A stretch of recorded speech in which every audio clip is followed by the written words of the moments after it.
vraiment contente ce matin d'être dans la présence de Dieu. J'ai un message qui vraiment brûle dans mon cœur parce que nous nous approchons de périodes de fête. Nous nous approchons surtout de Noël bientôt, le 24-25 décembre. Évidemment, tout le monde sait que ce n'est pas le 25 décembre que Jésus est né. Hein, c'est juste une date qui a été posée par les institutions pour mettre une date. Mais en tout cas, ce n'est pas la date du 25 que nous célébrons, mais ce que nous célébrons, c'est la naissance d'un héros puissant qui vient nous libérer. C'est le Fils de Dieu qui vient pour détruire le mal. C'est ça que nous célébrons. Et nous nous réjouissons d'ores et déjà à l'avance, avant même que nous arrivions à ces jours de fête, parce que nous nous souvenons qu'il y a eu un instant T, comme on dit, un instant T, un instant dans le temps de l'histoire de l'humanité, où le ciel a ouvert une fenêtre. Amen. Et un grand conquérant est venu pour nous racheter de ceux dont nous ne pouvions pas nous libérer par nous-mêmes. Et donc mon message ce matin, c'est le Fils de Dieu qui vient détruire le mal. Et c'est un message qui me tient personnellement à cœur parce que quand nous réalisons ce que Dieu a fait pour nous au travers de la venue de Jésus-Christ, eh bien c'est extrêmement puissant pour nous faire triompher de toutes les situations que nous traversons, même si elles sont extrêmement difficiles, parce que nous réalisons à quel point Dieu nous aime et à quel point Dieu est capable de déclencher la puissance divine pour venir au secours de l'humanité.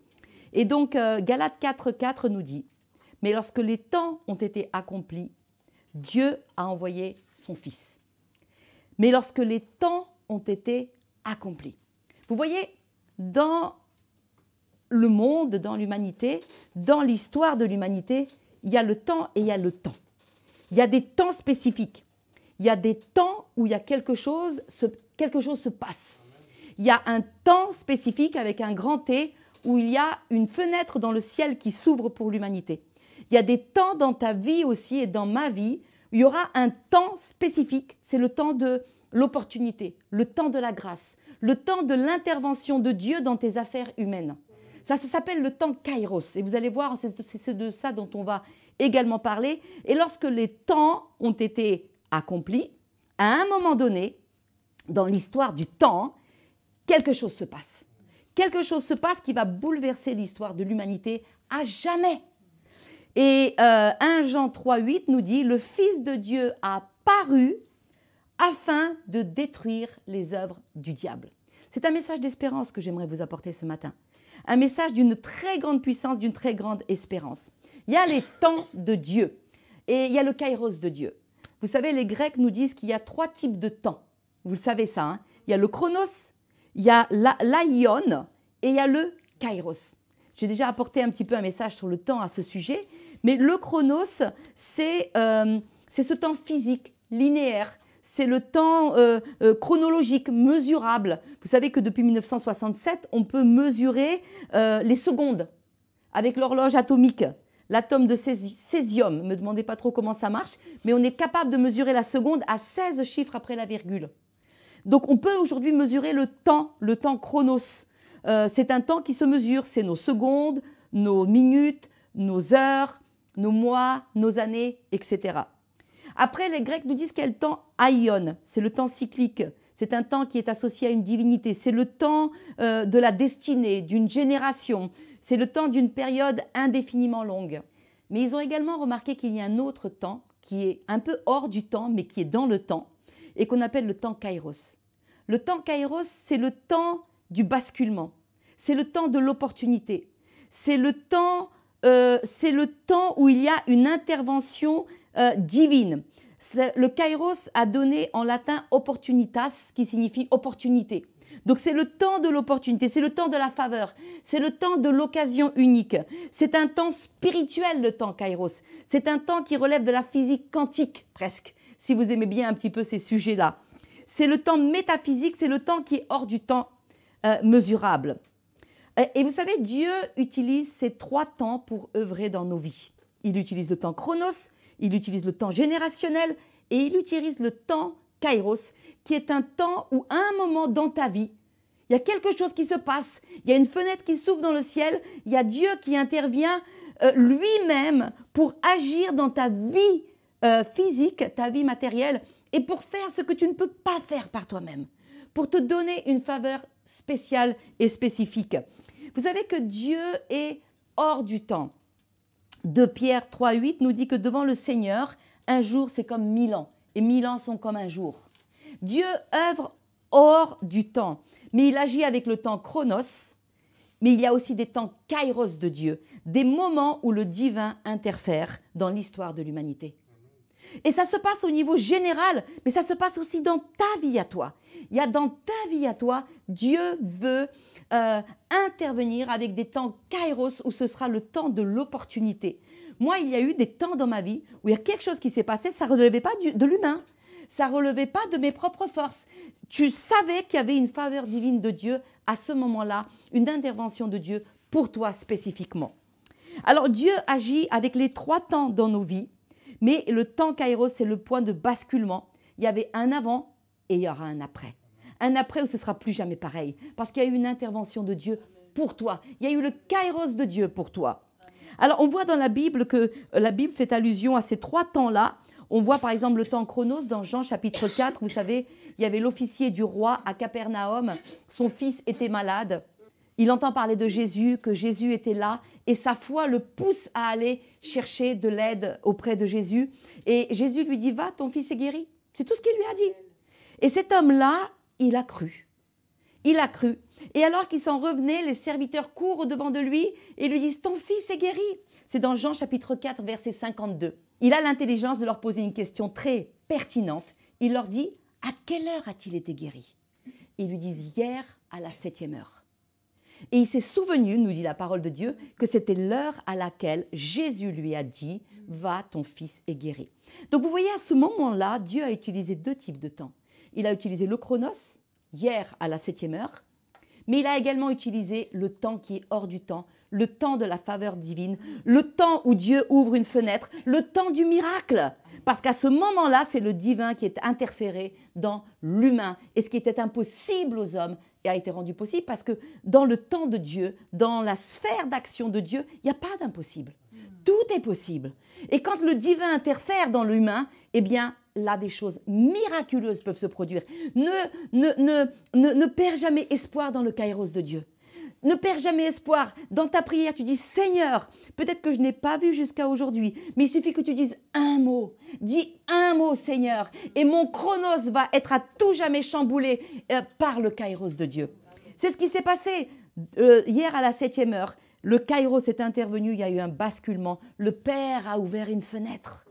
Et quelquefois dans nos vies, nous vivons des situations, nous vivons des choses. Nous avons terriblement besoin de voir le kairos de Dieu, la puissance de Dieu, l'intervention de Dieu, l'action de Dieu, la direction de Dieu, le toucher de Dieu dans nos vies.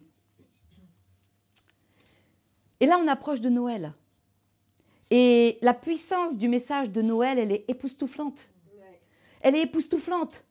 C'est pas étonnant que la société, de plus en plus, alors que nous avançons vers une société qui se veut, où l'on veut sortir Dieu de la sphère publique, c'est pas étonnant qu'on essaye d'étouffer Noël. C'est pas juste la crèche qu'on essaie d'étouffer, mais c'est ce que le message de Noël véhicule. Parce que le message de Noël nous parle d'un temps kairos, où Dieu est intervenu dans l'histoire de l'humanité et tout a bousculé.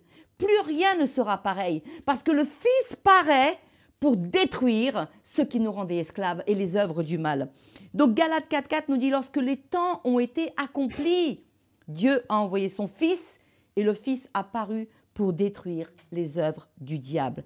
À un moment précis, dans l'horloge de Dieu, un instant kairos, dans l'univers, mes amis, tout a basculé. Tout a basculé. Le Fils de Dieu vient pour détruire le mal qui ronge nos vies. Ça, c'est tellement puissant. Parce que vous savez, une guerre invisible, sans pitié, se livre depuis la nuit des temps contre l'homme. Depuis la chute de l'homme, il y a une bataille impitoyable, une guerre sans merci contre toi, contre ton âme, livrée contre l'homme par le prince de ce monde. Parce que la Bible nous dit que le diable, le monde entier, 1 Jean 5, 19, le monde entier est sous la puissance du malin. Le monde entier. Et donc, une guerre impitoyable, perdue d'avance, injuste, ce livre jusqu'à ce que le kairos de Dieu, un instant T, quelque chose se passe, tout bascule. Tout bascule parce qu'un conquérant paraît pour détruire le malin, les œuvres du mal et pour délivrer ceux qui étaient sous l'esclavage de son emprise et qui n'avaient aucun moyen. Toi et moi, nous n'avions aucun moyen.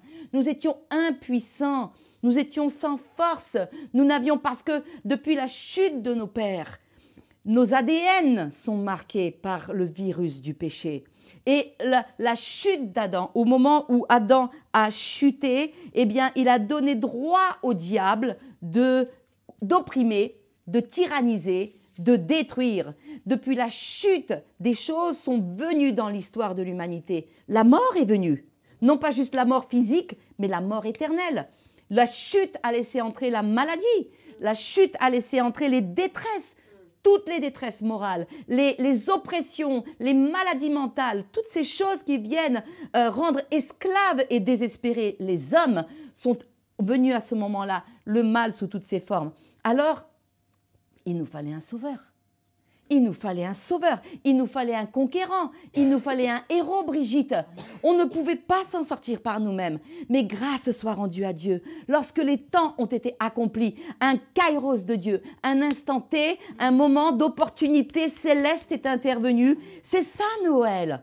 Et c'est pour cela que le prince de ce monde va essayer de faire taire le message de Noël. Mais parlez le message de Noël, criez le message de Noël, parlez-en autour de vous, mettez un bonnet de Noël, faites quelque chose, mais parlez de ce que Jésus est venu faire pour nous. Alléluia. Au temps kairos, une fenêtre s'ouvre dans le ciel, le Fils de Dieu vient comme un conquérant. Mais ce qui est étrange avec Dieu, c'est que vous voyez, Dieu ne fait pas les choses selon la logique de l'homme.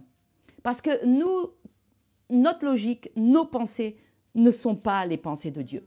Dieu n'agit pas de la même manière. Quelquefois, nous pensons que là, Dieu ne pourra rien faire parce que c'est trop faible, c'est trop petit, c'est méprisant, c'est insignifiant. Ben, c'est justement ce qu'il va choisir pour se glorifier. Quelquefois, nous nous disons, ben voilà, c'est comme ça que ça doit se passer dans ma vie, c'est comme ça que le Seigneur peut-être me sortira de ma situation. Bien, peut-être pas du tout. Peut-être pas du tout, parce que Dieu ne fait pas toujours les choses selon la logique de l'homme. 1 Corinthiens 1, 27, 28 nous dit que Dieu choisit les choses folles du monde pour confondre les sages. Il choisit les choses faibles du monde pour confondre les fortes. Dieu choisit les choses viles du monde, celles qu'on méprise, celles qui ne sont pas, pour réduire à néant, c'est-à-dire fermer la bouche, c'est-à-dire réduire à néant, eh bien, celles qui sont.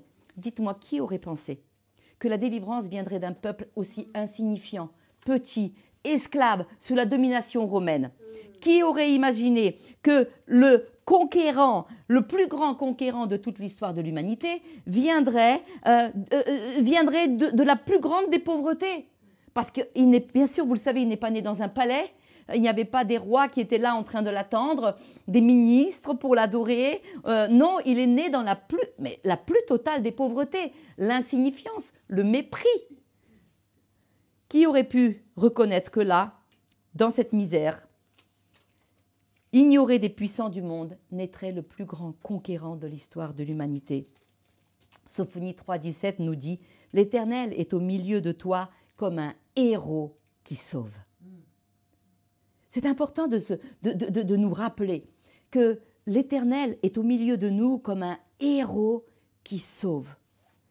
De ne jamais perdre cette espérance, de ne jamais perdre cette conviction, cette espérance qui nous donne la force de combattre et d'aller de l'avant, comme un héros qui sauve.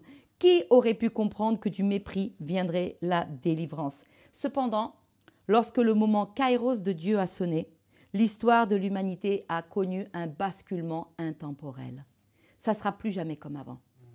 Le diable et l'enfer ont tremblé. Ce ne sera plus jamais comme avant. Quelque chose vient de se passer qui a bousculé l'histoire de l'humanité, mais qui bouscule ta vie aussi. Lorsque les temps ont été accomplis, Dieu envoie son Fils, né d'une femme, né sous la loi. Alléluia. Alors pourquoi est-ce qu'il vient? Pourquoi est-ce qu'il vient? On a lu dans 1 Jean 3,8, « Le Fils de Dieu a paru afin de détruire les œuvres du diable. Il a apparu pour détruire les œuvres du diable. Vous savez, pour détruire le péché. Vous savez, on ne peut pas négocier avec le diable. On ne peut pas négocier. Dieu ne pouvait pas négocier. Il n'y avait pas de compromis possible en disant, écoute, je te donne ça et puis en échange, tu me rends ça. Ce n'était pas possible. Le diable a essayé de faire compromettre Jésus. Il a essayé de lui dire, écoute, voilà, viens, tu n'es pas obligé d'aller jusqu'à là, soumets-toi à moi et je te donnerai tout ce que tu les veux là, tous là. C'est moi qui règne sur le monde. Tu les veux, je te les donne, mais soumets-toi à moi. Il a essayé de le faire compromettre. Mais vous savez, on ne peut pas négocier, compromettre avec le mal. Jésus est venu non pas pour négocier, compromettre, il est venu pour détruire les œuvres du mal. Et pour les détruire, il fallait qu'il aille jusqu'à l'inimaginable. Il fallait qu'il donne sa vie, ces œuvres que Jésus est venu détruire. Elles sont si abominables qu'il est difficile de les décrire de manière exhaustive. Vous savez ce qui se passe derrière les portes closes. J'aime souvent le citer, mais ce qui se passe derrière les portes closes. Quelquefois, c'est si inimaginable. On se dit, comment est-il possible que du même cœur humain sorte le meilleur et sorte le pire ? Comment est-il possible qu'un cœur humain soit capable de se donner pour d'autres en allant sauver, d'aider, de secourir, de donner le meilleur de soi-même? Et comment est-il possible que le même cœur humain soit capable d'oppresser, de mentir, de trahir, de tromper, de torturer? Parce qu'il y a des personnes qui torturent d'autres personnes. Il y a des gens qui torturent même des enfants. Comment est-ce que c'est possible? Comment est-ce que c'est possible? Vous voyez, on ne peut pas négocier avec le mal. Les œuvres du mal doivent être éradiquées. Amen. Il faut que ce soit éradiqué. Et c'est pour cela que dans nos vies, vous voyez, on ne peut pas cohabiter avec le péché. Quelquefois, le Satan voudrait nous faire croire, ça c'est pas grave, tu peux continuer de le pratiquer, c'est pas grave. Mais si c'est grave, parce que le mal qui s'installe en nous, que l'on n'éradique pas, avec l'aide de Dieu, va nous détruire. Va nous détruire. On ne peut pas négocier, compromettre. Il n'y a pas de compromis avec le mal. Il faut l'éradiquer. D'où viennent ces méchancetés qui arrivent à sortir du cœur de l'homme? Le mensonge, la tromperie, l'exploitation, le meurtre, la calomnie. Ces œuvres font souffrir l'humanité depuis la nuit des temps. Dès la première fratrie, un frère tue son frère. Dès le départ, Caïn tue Abel. Et pourquoi est-ce qu'il tue Abel? Parce que les œuvres d'Abel étaient justes et que les siennes n'étaient pas bonnes. La jalousie, la haine étaient déjà là, les semences étaient là.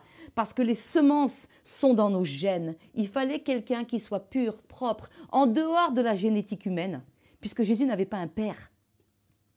Il n'avait pas un père physique.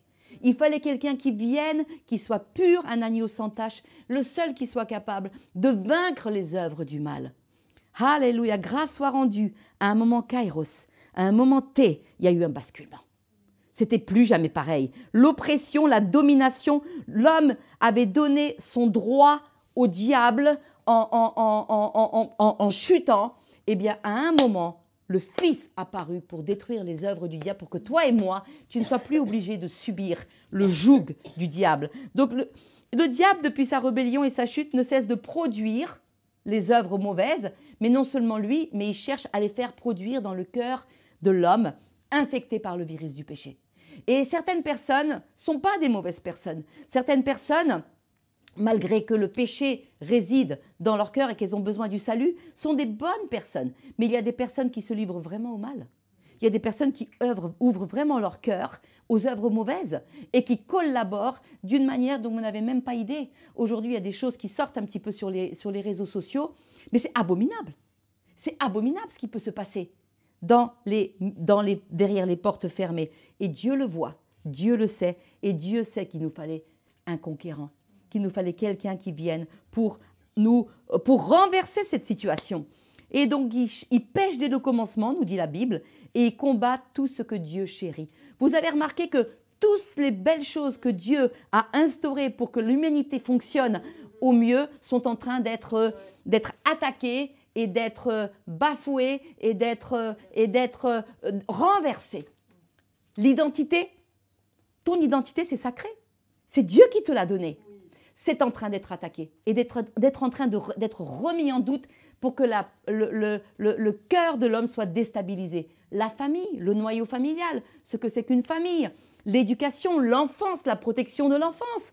Comment est-il possible que nous vivions dans une société à ce point intelligente et qu'elle nous dise qu'elle essaye à tout prix, par tous les moyens, par toutes les portes possibles, d'impacter le fait qu'il faut que des enfants soient sexualisés à 3 ans, à 4 ans. Comment est-ce que des gens normaux, avec du bon sens, peuvent promouvoir de telles idéologies? Il y a quelque chose qui a été relâché sur la planète. Écoutez-moi bien. Quelque chose a été relâché sur la planète qui est en train d'essayer de détruire toutes les choses que Dieu chérit. Et ultimement, ce que Dieu chérit, c'est toi. Tu es sa créature, sa création. Jésus a donné sa vie pour toi. Et Satan va essayer de détruire ce que Dieu chérit le plus. D'où viennent les haines, les jalousies, les meurtres, les vengeances, les rancunes, les manipulations, les mensonges, les viols, les trahisons, les guerres qui entraînent tant d'œuvres maléfiques qui abîment nos vies et nos cœurs? Pourquoi y a-t-il des guerres? Pourquoi est-ce que les hommes sont-ils obligés de s'entretuer, de sortir un fusil et d'aller sur des champs de bataille depuis l'histoire de l'humanité? Mais jamais il n'y a eu autant de guerres que les dernières 70 ans. Jamais. La Première Guerre mondiale, ce qu'elle a produit en nombre de morts, la Deuxième Guerre mondiale, c'était exponentiel, et la Bible nous parle de la Troisième Guerre mondiale. D'où vient tout ça? Ça vient du cœur de l'homme infesté par le virus du péché auquel les hommes s'adonnent, et nous ne pouvions pas nous en tirer par nous-mêmes. Ce n'était pas possible. Et vous voyez, quand vous réalisez ça, quand vous réalisez ce que Dieu a fait pour nous en envoyant Jésus, paru pour détruire les œuvres du diable qui te tenaient captif, vous ne pouvez que vous prosterner et louer Dieu. Vous ne pouvez que adorer, vous ne pouvez que venir dans sa présence et commencer à l'adorer de tout votre cœur malgré vos problèmes et vos difficultés. Vous ne pouvez que dire: Seigneur, mais je suis ébloui, je suis ébloui. Je n'ai pas de mots pour te dire combien tu es grand, puissant, glorieux, merveilleux. Je ne peux rien dire de plus, je me prosterne. Je me prosterne. Alléluia. D'où viennent ces choses? Leur source est toujours la même, elles viennent du cœur de l'homme infecté par le virus du péché. Il y a une guerre spirituelle. Depuis que l'homme a remis l'autorité, Dieu lui avait donné l'autorité de gouverner cette terre. Mais par sa chute, il a remis cette autorité au diable. Et la Bible nous dit que depuis, le diable, le monde entier est sous la domination du malin. Quelquefois, on ne réalise pas ce que ça veut dire. Réfléchissez bien. Le monde entier est sous la domination du malin. Ça veut dire quoi? Ça veut dire que tous les systèmes, quelque part, qui sont en place, sont infectés par l'influence de l'ennemi qui gouverne sur la planète. Et nous sommes là, l'Église est là, toi et moi, les pierres vivantes de l'Église, comme des lumières qui brillent dans les ténèbres. Une guerre spirituelle impitoyable se joue dans les coulisses entre le bien et le mal, les ténèbres et la lumière. Souvent on me dit: mais si Dieu existait, mais pourquoi tant de méchanceté? Pourquoi les guerres? Pourquoi la tyrannie? Pourquoi les abominations? Pourquoi ça m'est arrivé? Si Dieu existait, pourquoi ça m'est arrivé? C'est une question légitime, hein, parce qu'il y a des gens qui ont vécu des choses très difficiles. Il y a des gens qui vivent des choses très difficiles. Même encore aujourd'hui, il y a des peuples qui vivent des choses très difficiles. Quelquefois, on regarde la télé, on regarde certains peuples qui vivent, mais on se dit, mais on est à 10 000 lieues de tout ça, qui vivent dans la boue, les réfugiés. Mais pourquoi c'est possible? Mais parce que le monde entier est sous la puissance du malin. Et le cœur de l'homme, est influencé, impacté. Et ses œuvres sont quelquefois à l'image de celui qui gouverne le monde. Donc, pourquoi les tyrannies? Pourquoi est-ce que les forts oppriment les faibles? Pourquoi il y a des injustices? Pourquoi les disputes? Pourquoi les querelles? Pourquoi la mort qui frappe des enfants innocents? Pourquoi est-ce que je fais souvent le mal que je ne veux pas et je ne fais pas le bien que je veux? N'est-ce pas? C'est ce que disait l'apôtre Paul. Hein. Il disait qu'il y a un combat incessant en lui entre la chair, cette nature charnelle, infestée et dans laquelle le virus œuvre encore, et la nouvelle nature qu'il a en Christ. Parce qu'il y a toujours ce combat entre le bien et le mal. Je veux faire le bien, mais c'est un combat. Je veux apprendre des versets par cœur, mais je vous assure, essayez. Essayez de vous dire, je vais développer une nouvelle habitude. Je vais apprendre des versets de la Bible par cœur. Vous allez voir dans quel combat vous allez vous retrouver et combien c'est difficile. Combien c'est difficile parce qu'il y a quelqu'un qui ne veut pas. Il y a un vrai combat. Il y a un combat qui se livre. Et quelqu'un un jour a demandé, un enfant a demandé à son papa, mais qui va triompher? Il dit celui à qui tu donnes le plus à manger. Celui à qui tu donnes le plus à manger. Affame ton âme spirituelle, ne la nourris pas, éloigne-toi de toute présence d'une communauté où tu entends la parole de Dieu, où tu pries avec des frères et sœurs, ne lis plus la Bible, ne prie pas, et tu vas t'affaiblir. Et du coup, l'autre va prendre le dessus. Celui à qui tu donnes le plus à manger va prévaloir. Il y a un combat en nous. En ouvrant la porte au diable par notre désobéissance, nos pères lui ont également donné le droit d'opprimer, de tyranniser, l'accès à nos cœurs. Et nous avions besoin d'un sauveur. Nous avons besoin d'un héros. Nous avions besoin de quelqu'un qui ne nous juge pas, mais qui nous dit « Je sais ce que tu as souffert. Je sais que c'est dur. Je sais que le péché œuvre. Mais regarde, j'ai vaincu pour toi. J'ai tout vaincu. J'ai détruit la puissance de l'œuvre du malin. » Jésus lui-même appelle le diable le prince de ce monde. Et il nous avertit sur ses œuvres. Il dit, le voleur, le prince de ce monde, ne vient que pour dérober, égorger, détruire. Il dit, mais moi, je suis venu pour que vous ayez la vie, pour que mes brebis aient la vie et qu'elles soient dans l'abondance. Donc votre adversaire, le diable, rôde comme un lion, cherchant à dévorer. Et malheur à nous parce que nous étions sans force, nous étions perdus, nous étions orphelins, jusqu'à ce que le kairos de Dieu, l'opportunité de Dieu, le temps de Dieu, le temps de la faveur, le temps du miracle ait lieu. Et dans nos vies, mes amis, ce que j'aimerais vous dire, c'est que Dieu veut promouvoir plus de temps kairos. Il veut amener dans nos vies plus de temps kairos, de temps où c'est le divin qui va venir agir dans tes impossibilités humaines.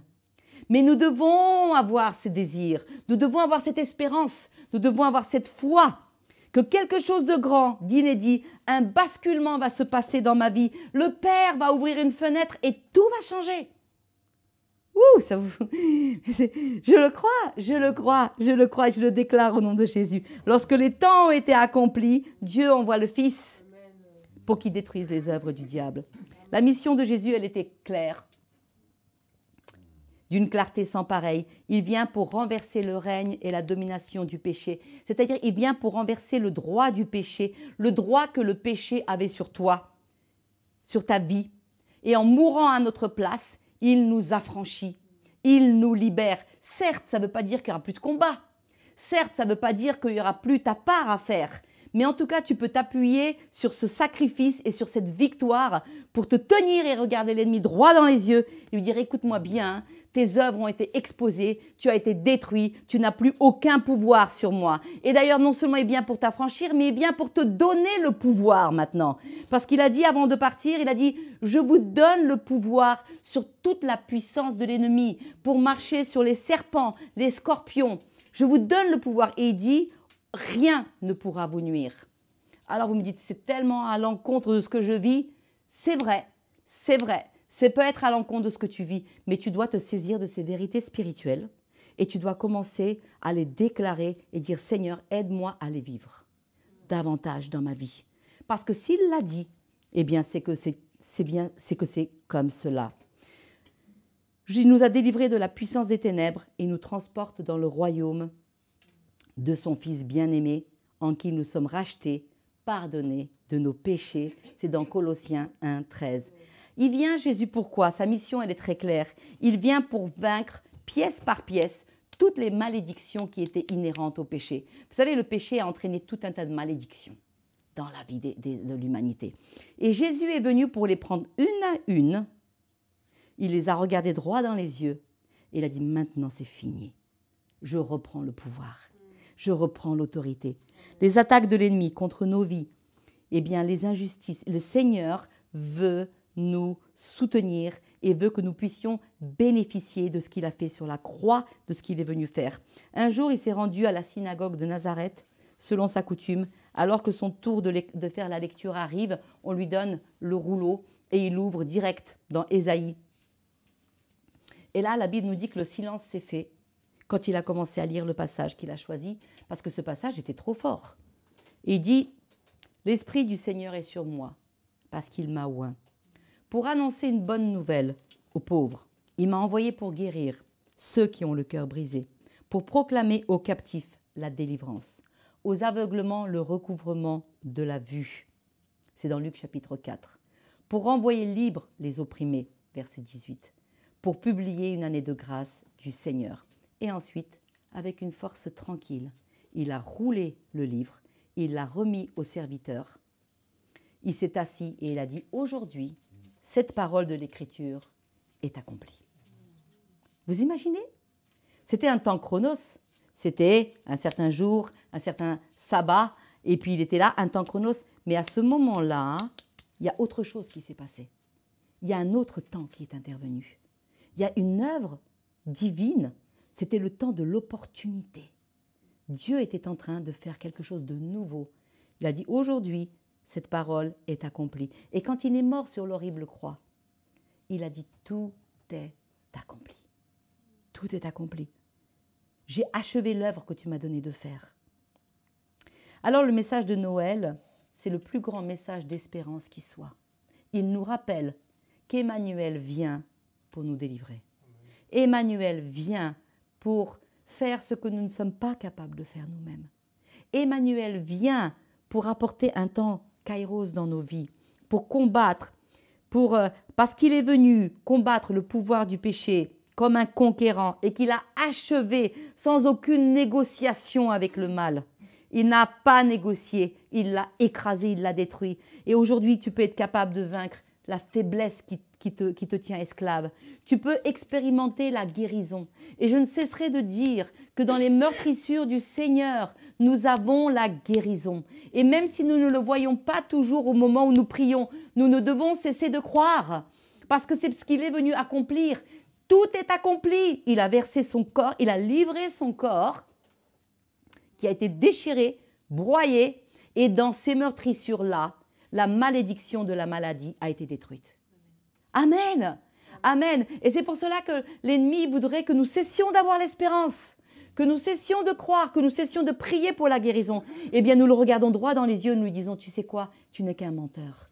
Tout est accompli. Dieu va intervenir à un moment, un temps, chronos, mais il y aura un kairos de Dieu pour mes bien-aimés, pour ma souffrance, pour mes maladies. Tu peux expérimenter la puissance et la force de Dieu. Tu as reçu par lui le pouvoir de marcher sur toute la puissance de l'ennemi qui attaque ta famille, qui attaque ton couple, qui attaque tes enfants, qui attaque ton église, parce que le conquérant est venu et il a remporté cette victoire. C'est pour ça que Romains 8, 37 nous dit, mais dans toutes ces choses, quelles choses? Mais toutes les épreuves, toutes les oppressions, toutes les tyrannies, nous sommes vainqueurs. Qu'est-ce qu'il dit? Il ne dit pas nous sommes vainqueurs, il dit nous sommes plus que vainqueurs par celui qui nous a aimés. Je prie que ce matin, il y ait l'espérance qui se réveille dans ton cœur, l'espoir, la foi, la niaque, le désir de croire, le désir de dire « Seigneur, je suis faible, je suis plus que faible, mais toi, tu es plus que vainqueur en moi. » Donc, il vient pour que tu ne manques plus de rien. Il vient aussi pour rendre libres les opprimés. Vous savez, toute forme d'oppression, nous devons savoir reconnaître les choses qui se passent dans nos vies et dans le monde, dans la vie. Toute forme d'oppression est le signe de la présence démoniaque. Amen. À chaque fois qu'il y a une odeur d'oppression autour de toi, autour des gens, dans un pays, dans le monde, c'est signe d'une œuvre démoniaque, de l'oppresseur. Parce que Dieu n'opprime jamais. Dieu propose, mais le diable impose et tyrannise. C'est le signe de sa présence. Alors, il nous faut reconnaître la marque de la présence de l'oppresseur. Vous savez, on peut être opprimé par des hommes. Ça, c'est vrai. On peut être opprimé par des systèmes d'hommes. Et vous savez, je vais vous dire un scoop. Écoute bien, Adrien. Bientôt, nous allons être même opprimés par l'IA. Ouais. Vous savez ça? Bientôt, même ce qui était censé être une aide peut devenir un oppresseur. Aussi sujet à des oppressions démoniaques. Il y a des personnes qui les vivent de manière physique. Hein. Il y a des oppressions nocturnes. On a souvent eu des témoignages de personnes qui ont vécu pendant la nuit une sorte d'oppression nocturne, quelque chose qui vient, qui les paralyse et qui les tient liés et oppressés. C'est la présence du malin qui se fait sentir, qui est là. J'ai écouté ce témoignage du pasteur Samuel Peter Schmidt l'autre jour sur les réseaux sociaux, qui disait quand ils étaient jeunes, plus jeunes, mais ils avaient déjà les enfants, et ils étaient en train d'organiser une rencontre de jeunesse. Et donc ils accueillaient tous les jeunes, c'était les premiers rencontres. Et à un moment, quand tous les jeunes sont arrivés, sa femme et les 2 ou 3 enfants qu'ils avaient déjà sont partis se coucher, et lui les a rejoints pour se coucher. Et il dit qu'il était là, allongé dans la chambre, et il n'était pas encore totalement en train de dormir. Et à un moment, et pourtant, il dit, croyez-moi, et on le connaît hein, plus ou moins, on sait que ce n'est pas un fabulateur. En tout cas, il dit, à un moment, assis là, allongé, il y avait sa femme et ses 2 enfants, je crois qu'il y avait Sarah et un autre enfant. La porte de la pièce s'est ouverte, mais toute seule. Ça s'est ouvert tout seul. Et il a dit, il y a quelque chose qui est rentré. Et ce quelque chose qui est rentré avait une forme qui était mi-homme, mi-animal. Et qui est rentré vers lui, et il s'est approché vers lui. Et il dit, à ce moment-là, sa fille qui dormait à poing fermé s'est levée, les yeux exorbités, et elle a commencé à hurler. Et lui était comme paralysé, scotché, il ne pouvait plus bouger. Alors, il a fait ce que nous faisons dans ces situations comme ça. Il a commencé à invoquer le nom de Jésus. C'est pour cela, mes amis, je vous encourage. Le nom de Jésus est l'arme la plus puissante que vous ayez. Et combien de fois, nous les chrétiens, nous sommes aveugles sur la puissance et l'autorité contenue dans le nom de Jésus. Quand vous faites face à une oppression, à une difficulté, à la maladie, au découragement, vous devez parler Jésus. Vous invoquez le nom de Jésus. Vous proclamez que le nom de Jésus est au-dessus de toute œuvre maléfique, au-dessus de toute puissance démoniaque. Vous devez le proclamer avec votre bouche parce que le nom de Jésus, à la prononciation du nom de Jésus, la Bible nous dit que tout genou doit fléchir dans le ciel, sur la terre et sous la terre. Il a commencé à invoquer le nom de Jésus. Et alors qu'il était en train d'invoquer le nom de Jésus, la seule puissance qui peut terrasser le diable, cet être, cette chose, mi-homme, mi-démon, s'est tourné et parti en claquant la porte derrière lui. Sa petite fille s'est recouchée, comme si elle ne s'était pas réveillée. Elle a redormi comme si de rien n'était. Et quelques années plus tard, il a rencontré un pasteur, je crois, de l'Autriche. Ils étaient en train de parler de certaines expériences et il lui a décrit l'être qu'il a vu rentrer dans sa chambre. Il a dit, mais est-ce que tu sais que cet être que tu as vu correspond exactement à la description de certains démons qui sont dans les fables autrichiennes et qui viennent opprimer certaines régions de l'Autriche. Donc, c'est pour vous dire que l'oppression est toujours la présence de l'ennemi. On peut être opprimé par des oppressions démoniaques. On peut être opprimé par nos propres dysfonctionnements personnels. Parce que vous savez qu'on est tous un peu névrosés. On est tous un peu abîmés. On est tous un peu dans nos émotions, un peu cabossés. Nos propres dysfonctionnements peuvent devenir des oppresseurs. Et l'apôtre Paul, le péché par son emprise sur nous est un oppresseur aussi. L'apôtre Paul s'écrie « Misérable que je suis, qui me délivrera de ce corps de mort ?» et explique que le péché qui habite en lui veut l'empêcher de faire ce qu'il veut et le pousse à faire ce qu'il ne veut pas. Il y a tellement d'oppression sur les gens aujourd'hui. Les gens sont tellement oppressés par le stress, le rythme de vie, les pressions qui sont sur nos vies. Il y a des personnes toxiques qui oppressent aussi. Les oppressions mentales, il n'y a jamais eu autant de maladies mentales qui tyrannisent les gens.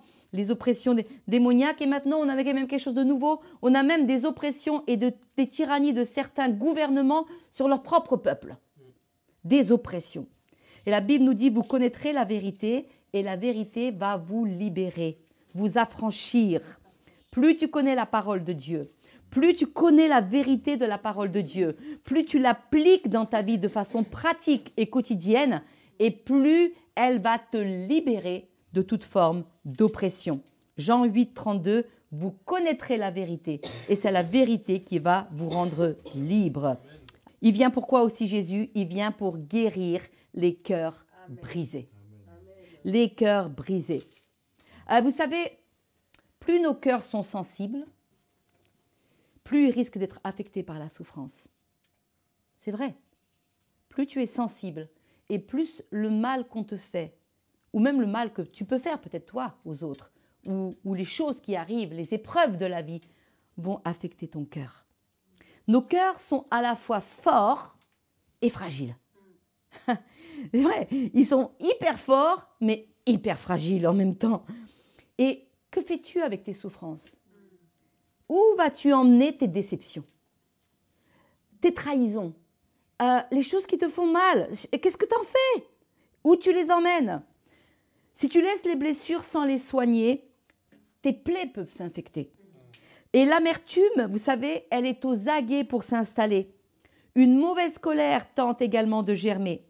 Vous savez que, écoutez bien cette phrase, elle est de moi en plus. Mais elle me parle à moi-même. Mais en fait, elle est grave quand même. Les œuvres du mal sont inexorablement attirées par nos déceptions et nos souffrances. Quand tu es déçu, tu es souffrant, tu es peiné, tu es blessé, tu es brisé, fais attention à toi. La Bible, dans Job, je crois que c'est dans Job qu'il est écrit que de faire attention à toi quand tu es dans la souffrance. Parce que la souffrance, ces moments peuvent être une porte, un sas, un appel d'air pour les œuvres du mal qui aimeraient en profiter pour venir, pour s'installer et pour te nuire et te tyranniser. Alors il faut que tu fasses quelque chose avec tes souffrances. Tu dois en faire quelque chose pour qu'elles soient guéries. Nos cœurs doivent être réparés, soignés et guéris. Et c'est là que j'aime bien toujours imager avec cet art kintsugi dont je parle souvent. Vous connaissez l'art kintsugi, certains d'entre vous. Cet art kintsugi, c'est magnifique. Je ne sais pas si vous avez déjà vu des vases réparés avec l'art kintsugi. C'est l'art japonais. Les Japonais ont décidé qu'au lieu de se débarrasser de ce qui est cassé et brisé, eh bien, on allait le rendre plus beau en utilisant justement les fêlures pour sublimer la beauté de l'objet. Alors, un vase cassé, dans l'art kintsugi, on prend de la laque, de la colle, on prend de l'or et on recolle les morceaux avec cette laque dorée et de l'or. Et du coup, ça fait un objet qui a une beauté époustouflante, beaucoup plus belle que ce qu'il n'était avant sans avoir été cassé. C'est un objet, en fait, le vase est bien plus beau recollé parce que maintenant, il a une beauté touchante, unique, inspirante. Au lieu de le regarder avec mépris, ce qui est abîmé, ils ont choisi, dans l'art kintsugi, de transformer ce qui est cassé et abîmé en quelque chose d'encore plus beau. Les cassures deviennent l'atout principal de beauté de l'objet, avec ces failles qui maintenant sont réparées avec de l'or. Mais vous savez que Dieu fait pareil avec nos cœurs brisés, nos épreuves passées. Quelquefois, on a vécu des choses qui nous ont fait mal et on pense qu'on est abîmé, on pense qu'on a perdu notre valeur, on pense ça nous affecte et on se dénigre. Mais Dieu est capable de prendre justement les fissures de ta vie, de ma vie. Et d'une manière, ne me demande pas comment, mais il fait ça avec la puissance de son amour, le toucher délicat de sa grâce. Et il va prendre ça et il va recoller les morceaux. Et tu seras peut-être un vase un peu cabossé, mais la beauté de cette colle d'or va faire de toi une œuvre touchante, authentique, unique. Et peut-être te rendra capable d'être un vase d'honneur pour le Seigneur, utilisé pour son service. Le roi David, c'était un homme tendre, un homme sensible, et bien souvent, il a été cabossé. Il a été beaucoup blessé. Il a été trahi. Il a beaucoup évoqué dans les psaumes sa souffrance. Quand vous lisez les psaumes, vous voyez la souffrance de David. Et David dit, Dieu, l'Éternel est mon berger, et sous psaume 23, il dit à un moment, il restaure mon âme, qui est abîmée, Dieu est capable de la restaurer. Et ça, c'est parce que, à un moment kairos, le conquérant est venu. Jésus-Christ est apparu pour détruire les œuvres du diable. Et donc, nous devons venir nous exposer. Et je vous encourage. Nous avons tous des choses blessées au-dedans de nous, des choses profondes, des choses qui sont dans l'inconscient. Je vous encourage à faire quotidiennement la prière qui dit « Saint-Esprit, viens, visite-moi dans ma chambre arrière, visite même mon inconscient. Cet endroit là-bas où j'ai stocké toutes les choses qui m'ont trop blessé pour que je les garde dans mon esprit conscient, visite mon inconscient et guéris-moi, restaure-moi. » Je fais souvent cette prière-là et je sais que le Seigneur veut le faire parce qu'il vient nous rendre totalement libres. Alors, je termine en disant, réjouis-toi, Noël approche, mais surtout Emmanuel vient nous visiter. Emmanuel vient détruire les choses qui te tiennent captif, captive. Il vient apporter de l'espérance là où il n'y en a pas. Vous savez que l'homme ne peut pas vivre sans espérance. Sans espérance, on meurt. On doit espérer en quelque chose pour pouvoir continuer d'avancer. Eh bien, tu peux garder l'espérance que parce qu'Emmanuel est venu, eh bien, tout finira bien pour celui qui aime Dieu. Alléluia. Sans la venue d'un sauveur, nous étions sans espérance, perdus, esclaves de la tyrannie du péché. Mais grâce soit rendue à Dieu. Lorsque les temps furent accomplis, le Fils apparut pour redonner de l'espérance. Luc 19, 10, le Fils de l'homme est venu chercher et sauver ceux qui étaient perdus. Et c'est pour cela que Michée 7 dit, « Moi, je regarderai vers l'Éternel, je mettrai mon espérance dans le Dieu de mon salut, mon Dieu m'exaucera. » C'est merveilleux. Alors, quel que soit ton problème, ton impasse, ta difficulté, la situation, les œuvres les choses qui sont dans ta vie te font souffrir, ne capitule pas, ne te décourage pas. La vérité veut te rendre libre. Regarde bien ce que le Fils de Dieu est venu faire. Et je t'encourage aussi à demander à Dieu, à t'attendre, à espérer dans plus de temps kairos dans ta vie.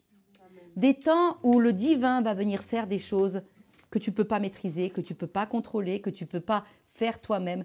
Vous savez, des fois c'est une rencontre, des fois c'est un événement, des fois c'est quelque chose qui se passe. Le kairos de Dieu, c'est le temps de l'opportunité. C'est merveilleux. Alléluia! C'est merveilleux. C'est merveilleux de comprendre ces choses. C'est merveilleux d'avoir nos yeux qui s'ouvrent sur des vérités spirituelles. Dieu est le Dieu de l'espérance. Et aujourd'hui, il veut que quelqu'un se relève dans son cœur. Il veut que quelqu'un croie qu'il y a un temps kairos qui arrive pour lui, parce que le Fils est venu pour détruire les œuvres du diable. Alléluia.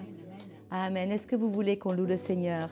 Amen. Juste qu'on célèbre, qu'on lève nos mains comme ça et qu'on dise, Seigneur, Emmanuel, tu es venu, Seigneur, à un moment donné, Seigneur, pour détruire les œuvres du malin, les jougs sur ma vie, toute oppression démoniaque, toute forme d'infirmité, toute forme de blocage doit se dissiper à l'invocation du nom de Jésus. Si vous croyez dans la puissance du nom de Jésus, commencez à adorer ce nom.